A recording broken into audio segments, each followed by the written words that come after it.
ക്രിസ്തുവിലേറ്റ സ്നേഹം നിറഞ്ഞവരെ, ആണ്ടുവട്ടത്തിലെ 16-ാം ഞായറാഴ്ചയിലെ സുവിശേഷത്തിൻ്റെ വിചിന്തനങ്ങളിലേക്കാണ് നാം കടക്കുന്നത്. യേശുവിൻ്റെ ശിഷ്യനായി മാറുക, എങ്ങനെയാണ് യേശുവിൻ്റെ ശിഷ്യത്വത്തിലേക്ക് കടന്നു വരിക എന്നൊക്കെയാണ് മാർക്കോസിൻ്റെ സുവിശേഷകൻ വളരെ പ്രത്യേകമായി നമ്മോട് പറയുന്നത്. കഴിഞ്ഞ ആഴ്ചകളിലൊക്കെ തിരുസഭാ മാതാവ് നമ്മോട് സുവിശേഷത്തിലൂടെ പറഞ്ഞതും ഇതൊക്കെ തന്നെയാണ്. വിശ്വാസത്തിലൂടെയും ദൈവാശ്രയ ബോധത്തിലൂടെയും ഒരു വ്യക്തി എങ്ങനെയാണ് ക്രിസ്തുവിൻ്റെ ശിഷ്യത്വത്തിലേക്ക് കടന്നു വരുന്നത് എന്നാണ് തിരുസഭാ മാതാവ് നമ്മെ ഓർമ്മിപ്പിച്ചത്. ആണ്ടുവട്ടത്തിലെ 15-ാം ഞായറാഴ്ചയായ കഴിഞ്ഞ ആഴ്ചയിൽ നാം കണ്ടത് ക്രിസ്തുനാഥൻ ശിഷ്യന്മാരെ ദൈവാശ്രയബോധം എന്ന വലിയ പുണ്യം പഠിപ്പിക്കുന്നതാണ്. രണ്ടുപേരായി തിരഞ്ഞെടുത്ത് യേശുനാഥൻ ശിഷ്യന്മാരെ സുവിശേഷവൽക്കരണത്തിനായി അയക്കുമ്പോൾ അവരോട് യേശുനാഥൻ കൽപ്പിച്ചത് മറ്റൊന്നുമല്ല, മറിച്ച് ആവശ്യത്തിൽ കൂടുതലായി ഒന്നും നിങ്ങൾ കരുതരുത്, പണമോ ചെരുപ്പോ വസ്ത്രമോ സഞ്ചിയോ ഒന്നും. മറിച്ച് നിങ്ങൾ ദൈവത്തിൽ ആശ്രയിച്ചുകൊണ്ട് എവിടെയാണോ കടന്നു ചെല്ലുന്നത് അവിടെ ആയിരിക്കുക. നിങ്ങൾക്കായി ദൈവം എന്തൊക്കെ വച്ചിരിക്കുന്നുവോ അത് നിങ്ങൾ സ്വീകരിക്കുക എന്നത്. ദൈവാശ്രയ ബോധ്യം എന്ന ഈ പുണ്യം അഭ്യസിച്ചുകൊണ്ട് മുന്നോട്ട് നീങ്ങിയ ശിഷ്യന്മാർക്ക്, വചനപ്രഘോഷണത്തിൽ ഏർപ്പെട്ട ശിഷ്യന്മാർക്ക് കാണുവാനായിട്ട് സാധിച്ചത് തങ്ങളുടെ ജീവിതത്തിൽ അത്ഭുതങ്ങളും അടയാളങ്ങളുമാണ്. ഒത്തിരി രോഗശാന്തിയും അവരുടെ ജീവിതത്തിൽ അവർക്ക് കാണുവാനായി സാധിച്ചു. ഇന്നത്തെ സുവിശേഷം ആരംഭിക്കുന്നത് തന്നെ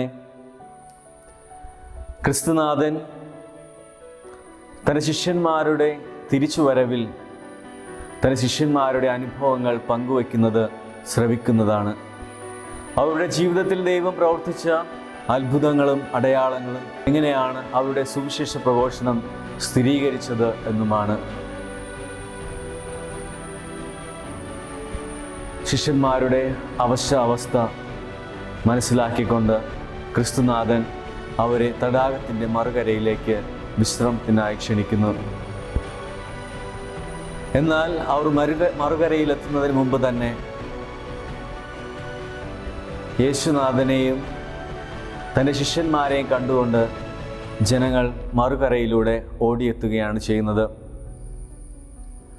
അവർ തടാകത്തിൻ്റെ ഇക്കരെ ആയിരുന്നപ്പോൾ തന്നെ ഒത്തിരി പേർ അവരെ സമീപിക്കുകയും ഭക്ഷണം കഴിക്കാൻ പോലും വിശ്രമ സമയമില്ലാതെ അവർ ജനങ്ങൾക്ക് വേണ്ടി പ്രവർത്തിക്കുകയും ജനങ്ങളോട് സുവിശേഷം പ്രഘോഷിക്കുകയും ചെയ്തു. എന്നാലിതോ ഇപ്പോൾ ജനങ്ങൾ വീണ്ടും അവരെ തിക്കിത്തിരക്കി അവരെ അന്വേഷിച്ച് കടന്നു വരുന്നു. യേശുനാഥന് അവരോട് അനുകമ്പ തോന്നി, ദൈവികമായ കരുണ. യേശുനാഥൻ അവരെ നോക്കിക്കൊണ്ട് പറഞ്ഞു, ഇടയനില്ലാത്ത ആടുകളാണിവർ. അതേ അനുകമ്പ തന്നെ തൻ്റെ ശിഷ്യന്മാരുടെ ജീവിതത്തിലും പ്രതിഫലിച്ചു. തൻ്റെ ശിഷ്യന്മാരും സ്വാംശീകരിച്ചതും പഠിച്ചതും ഈ അനുകമ്പ തന്നെയായിരുന്നു. അതുകൊണ്ട് തന്നെ അവർക്ക് തൻ്റെ ഗുരുവിനെ പോലെ ജനങ്ങളെ അംഗീകരിക്കുവാനും തങ്ങളെ അന്വേഷിച്ചു വന്ന ജനങ്ങളെ സ്വീകരിക്കുവാനും അവർക്ക് സാധിച്ചു. പ്രിയ സഹോദരരെ, ഇന്നത്തെ സുവിശേഷം നമ്മുടെ മുമ്പിൽ വയ്ക്കുന്നത് രണ്ട് കാര്യങ്ങളാണ്. പ്രധാനമായും ദൈവാശ്രയ ബോധത്തിൽ വളരുക, രണ്ടാമതായി മറ്റുള്ളവരോട് അനുകമ്പയിൽ വർത്തിക്കുക എന്നത്. ദൈവാശ്രയ ബോധമുള്ള ഒരു വ്യക്തിക്ക്, ദൈവത്തിൽ ആശ്രയിക്കുന്ന വ്യക്തിക്ക് സുവിശേഷവൽക്കരണത്തിൽ മുന്നോട്ട് നീങ്ങാനും തൻ്റെ സുവിശേഷവൽക്കരണം സഫലമാക്കി തീർക്കാനും സാധിക്കും. ദൈവാനുകമ്പയിൽ വളരുന്ന വ്യക്തിക്ക്, മറ്റുള്ളവരോടുള്ള അനുകമ്പയിൽ മുന്നോട്ട് നീങ്ങുന്ന വ്യക്തിക്ക് തീർച്ചയായും മറ്റൊരു വ്യക്തിയോട് സുവിശേഷം പ്രഘോഷിക്കുവാനുമാകും. ഇതിൻ്റെ കയ്യൊപ്പാണ് ദൈവം നമ്മുടെ സുവിശേഷ ജീവിതത്തിൽ നടത്തുന്ന ഓരോ അത്ഭുതങ്ങളും അടയാളങ്ങളും. പ്രിയ സഹോദരരെ, ദൈവാശ്രയ ബോധത്തിലും ദൈവിക കരുണയിലും വളരുവാനായി നമുക്ക് ശ്രമിക്കാം. ആണ്ടുവട്ടത്തിലെ 16-ാം ഞായറാഴ്ച നമ്മുടെ ജീവിതത്തിൽ ദൈവിക അനുകമ്പയുടെ വളർച്ചയും ദൈവാസുരബോധത്തിലുള്ള വളർച്ചയ്ക്കുമുള്ള ഒരു ദിനമായി മാറട്ടെ. ദൈവം നമ്മെ ഏവരെയും സമൃദ്ധമായി അനുഗ്രഹിക്കട്ടെ. ആമേൻ.